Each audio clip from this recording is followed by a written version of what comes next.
Hi there, welcome to Real Relationship Talk, where we dive deep into the heart of what makes relationship thrive. Today, let's talk about something we have all experienced, but often struggle to get right: apologizing. And not just any apology, apologizing without adding but. The problem with but apologies. You know the drill. You hurt someone intentionally or unintentionally, and you say, "I'm sorry, but I was really tired." Or, "I'm sorry, but you started it."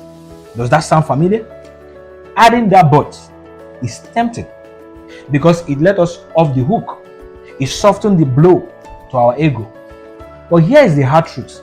Every time we say but, we undermine our apology.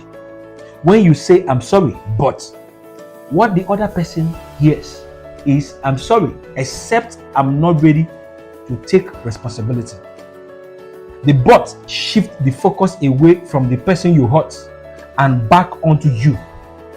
It invalidates their feelings and turns an apology into a defense. Imagine this scenario. Somebody hurt somebody and say, "I'm really sorry, I yell at you," but you were being unreasonable.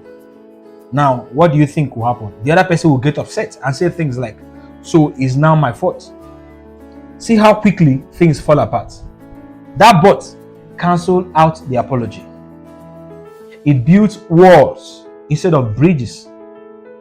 The physiology behind defensive apologies. Why do we add but to our apologies? It's often a defense mechanism rooted in our physiological need to protect our self-image. Our brains are wired to preserve our sense of self-worth, and admitting fault can feel like a direct threat to our identity. This discomfort triggers a natural response to justify or rationalize our behaviors. By adding but, we attempt to soften the emotional blow of guilt or shame. For example, saying, "I'm sorry, but I was under a lot of stress," help us shield ourselves from full accountability by offering context or justification. We often create excuses to align our behavior with how we view ourselves. While this might provide temporary relief, it comes with a cost. This self-protection can damage our relationships by making others feel unheard, dismissed, and invalidated. Instead of fostering understanding, it erodes trust and connection. A story about apologizing without but. Let me tell you a story. Sarah and Mark, they have been friends for years. One day, Sarah forgot Mark's birthday. When Mark brought it up, Sarah said, "I'm sorry I forgot, but I have been so busy with work." Mark felt brushed off. Later, Sarah realized this and approached Mark again, saying, "Mark, I'm truly sorry I forgot your birthday. I understand how that hurts. I should have made time for you." This time, Mark felt heard and their friendship grew stronger. Here's another story. Jackson and Emanuela, a married couple, had a heated argument over finance. Jackson raised his voice and said some hurtful things. Later that night, Jackson approached Emanuela and said, "I'm sorry I yelled at you, but you were stressing me out." Emanuela felt more distant. The next day, Jackson reflected and returned to Emanuela, saying, "Emanuela, I'm deeply sorry for raising my voice and speaking harshly. That was wrong of me, and I regret it. You don't deserve that." This sincere apology, without excuses, softened Emanuela's heart and opened the door for constructive conversation. Now, how to apologize effectively? So, how do we apologize without the but? Let me share 3 powerful steps to make your apologies more meaningful and effective. First, own it completely. Start by taking full responsibility for your actions without deflecting blames. Say, "I'm sorry I hurt you," and stop there. Period. Avoid adding explanation or justification. Owning your actions show maturity and integrity. It tells the other person that you recognize the impact of your behavior and are not trying to escape accountability. The next thing you need to do is to validate their feelings. Acknowledging the other person's emotions is key to a sincere apology. Say something like, "I can see how my words upset you, and I'm truly sorry for that."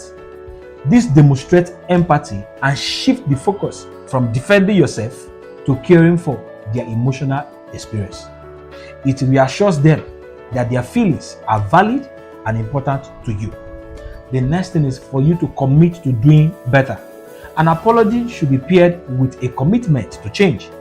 Words are powerful, but action speaks louder. You might say, "I will do my best to communicate better next time," or "I'm going to work on managing my stress so I don't take it out on you." This commitment shows that you are serious about making positive changes and preventing the hurt from happening again. Examples of apologizing with and without but. With but, "I'm sorry, I missed our meeting, but I had so much going on." Without but, "I'm sorry, I missed our meeting.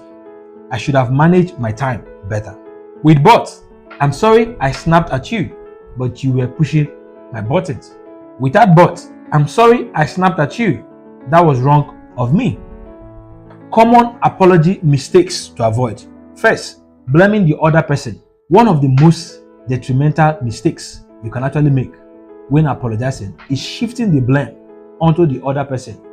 By doing this, you avoid taking full responsibility for your actions and words, which can undermine the sincerity of your apology.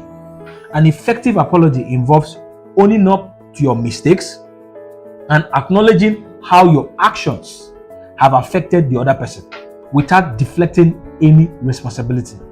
The next, over-explaining. While it's important to provide context, an apology shouldn't turn into an overly detailed explanation. When you over-explain, it comes across as making excuses for your behaviors rather than genuinely acknowledging your fault. Instead, focus on keeping the apology direct, acknowledging what happened, and offering a solution or reassurance that you will do better in the future. The next, minimizing their feelings, saying things like, "It wasn't that bad." Minimize the feeling and emotion of the person you are apologizing to. This can make them feel invalidated and unimportant. Every individual processes emotions differently, and an effective apology recognizes the impact of your action on their feelings, no matter how big or small the situation may seem to you. The next, waiting too long. Timeliness is a crucial factor in the effectiveness of an apology. Waiting too long to apologize after a mistake or misunderstanding can make the situation worse.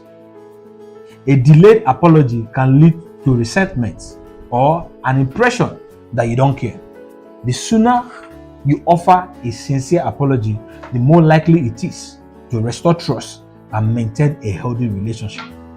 Benefit of a sincere apology. A sincere and heartfelt apology carries profound significance in any relationship, whether personal or professional. It serves as a bridge to rebuild trust that may have been broken, offering a chance to healing and reconciliations. When someone apologizes genuinely, it shows that they acknowledge their wrongdoings and are committed to mending the damages caused, creating an environment for understanding to flourish. An apology is not just a formality, but a demonstration of emotional maturity. It reflects the ability to take responsibility for one's action and acknowledge their impact on others, which is a crucial step in personal growth. By owning up to mistakes, individuals show humility and a readiness to learn, fostering mutual respect between parties involved. Furthermore, sincere apologies can repair emotional wounds that might otherwise linger and lead to resentment or bitterness. They offer the opportunity to heal old hurts, facilitate closure, and pave the way for stronger, more resilient relationships. Apologizing with genuine intent can also prevent misunderstandings from escalating, creating space for open communication and deeper connections. In summary, a heartfelt apology not only helps mend the fabrics of a relationship, but also nurture personal development, fostering a culture of understanding, respect, and emotional intelligence.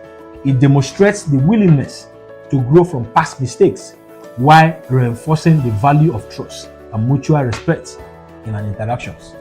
Apologizing is not easy, but is one of the most powerful tools for healing and connection. When you take away the but, you make room for understanding, trust, and growth. So next time you find yourself saying, I'm sorry, pause, catch that but before you slip out. I promise the relationship in your life will thank you for it. What's your take on this? Have you ever been on the receiving end of the but apology? Share your thoughts in the comments. I would love to hear from you. Thanks for watching Real Relationship Talk. Don't forget to like, subscribe, and share this with someone who needs it. See you next time. Bye.